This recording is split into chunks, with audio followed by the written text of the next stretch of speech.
Welcome to Raw and Real Real Estate, the podcast that makes buying, selling, and investing in real estate simple. I'm your host, Marisol Ortiz, and each week I'll share practical tips, real stories, and expert advice to help you make smarter real estate decisions. Hey everyone, welcome back to Raw and Real Real Estate. I'm your host, Marisol Ortiz. If you are new here, welcome. And if you've been listening for a while, thank you so much for coming back.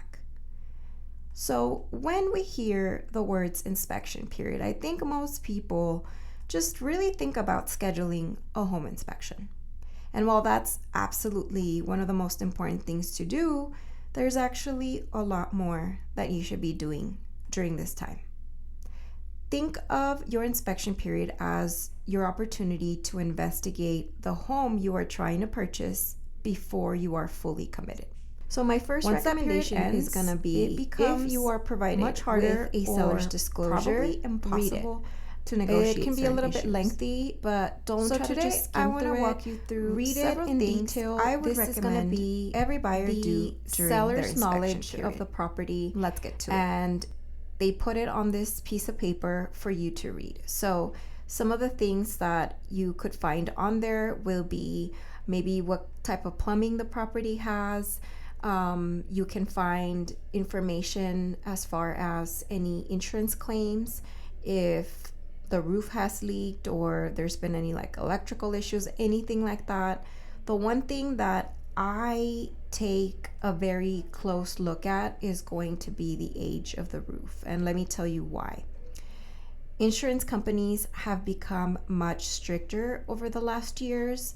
And a roof that's 20 years old might still be functioning, but for some insurance companies, they might refuse to insure it altogether. Others might insure it, but it might only be at actual cash value instead of replacement cost. What this means is that if the roof gets damaged, they're gonna depreciate it based on its age instead of paying for a brand new roof.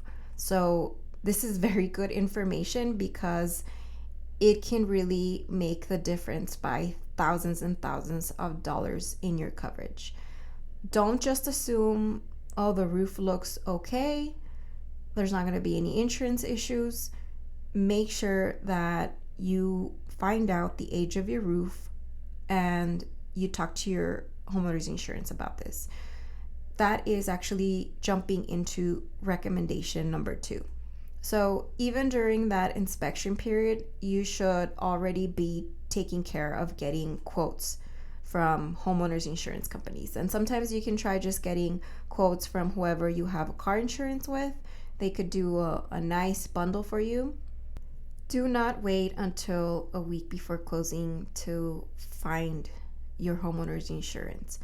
And let me tell you why. When your lender gives you estimates on your mortgage payment and when your lender qualifies you for your loan, they're gonna use just a rough estimate on the homeowner's insurance. But once you actually get the coverage that you need on the property that you are buying, that number can change, and that number can make or break your deal. Okay, I've seen instances in which the insurance goes up so much that the buyer no longer qualifies for the property. And yes, insurability is a requirement in order to be able to purchase the property. So even though there may be a contingency that allows you to get out of contract if you're not able to get that insurance, even though you wait until last minute, I would say don't do it. Why put yourself through all this process, put a seller through all this process, put all the parties involved, and then at the very end, unfortunately, this breaks everyone's heart. So get on top of that right away.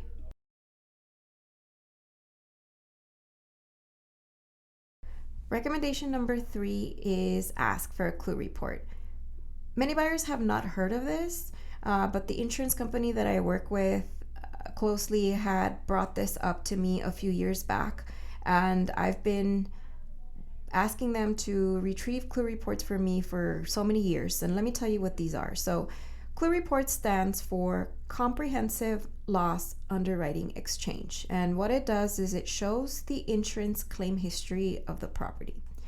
Now, technically, if the seller filed an insurance claim while they own the property, they should be disclosing this on the seller's disclosure, but sometimes people honestly forget, or sometimes they just didn't even own the home during the time that some of these claims were done, because they may have just lived in the property a year or two. A clue report can reveal things like previous water damage or hail claims, fire damage, storm, you name it, any insurance losses. And that doesn't mean that there's something wrong with the home automatically, but it's gonna give you a little piece of the puzzle. If you discover that there was, for example, a water damage claim a few years ago, then you have the opportunity to ask additional questions like, were the repairs completed? Were they done by a professional? Do you have the invoice for that? Do you have a warranty that could be transferred to me? So knowledge is power. And when you get this clue report, you'll know so much more about the property that you are purchasing. Recommendation number 4, find out whether the property you are purchasing is in a flood zone. So this one might surprise buyers. Many assume that because there's no standing water in the neighborhood, there's not a flood zone, but that's not always the case. You can consult with your lender and with your insurance agent to verify this. If the property does require flood insurance, then again, that's going to be another monthly expense that you're going to have to budget for. And sometimes it can be affordable, sometimes it may not be. So get on top of this as well. Recommendation number 5 is going to be get estimates for repairs. Whether you're going to plan to ask the seller to make these repairs or you're going to handle them after closing, get estimates. If your inspector says HVAC needs replacement soon, then make sure you get an HVAC contractor out there.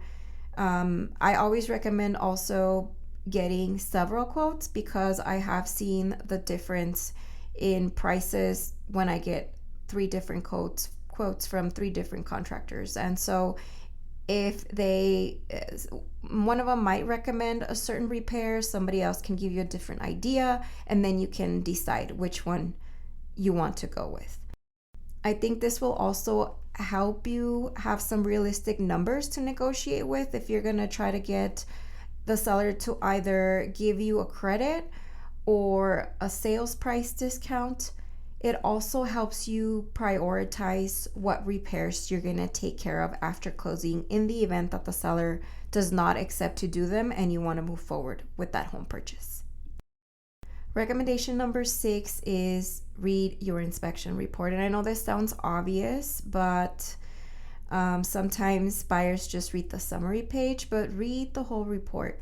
Inspectors are going to document everything from a loose outlet or grading issues, caulking, aging heaters, just everything. So ask questions. If there's terminology that you don't understand, you can always call your inspector and ask them to explain it.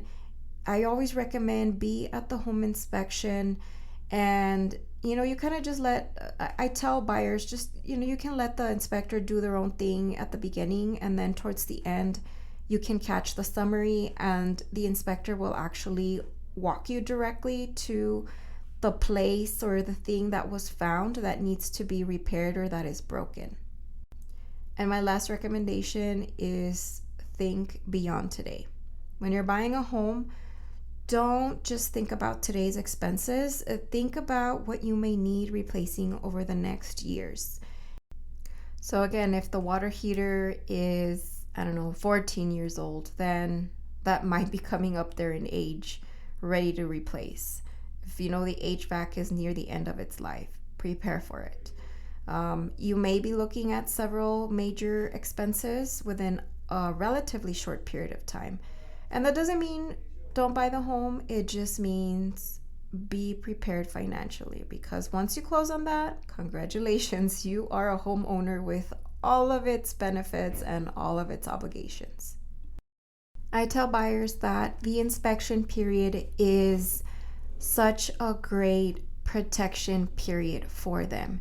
It will give them a lot of knowledge. It will reveal so much information about the property to them. And it's not just about finding reasons to cancel a contract. It's about making an informed decision about whether or not to continue with this purchase. Let me tell you, every home, even brand new ones, are gonna have imperfections. But don't chase perfection. That's not the goal. The goal is to understand exactly what you are buying. Use your inspection period very, very wisely, because it can save you thousands of dollars, and it can also help you overcome a lot of stress after closing. Thank you all so much for listening to another episode of Raw and Real Real Estate. If you found today's episode helpful, I would really appreciate if you would share it with a friend or a family member who's thinking about buying a home. You can also follow the podcast on Apple Podcasts, Spotify, YouTube, iHeartRadio, Audible, or wherever you enjoy listening to podcasts. Until next time.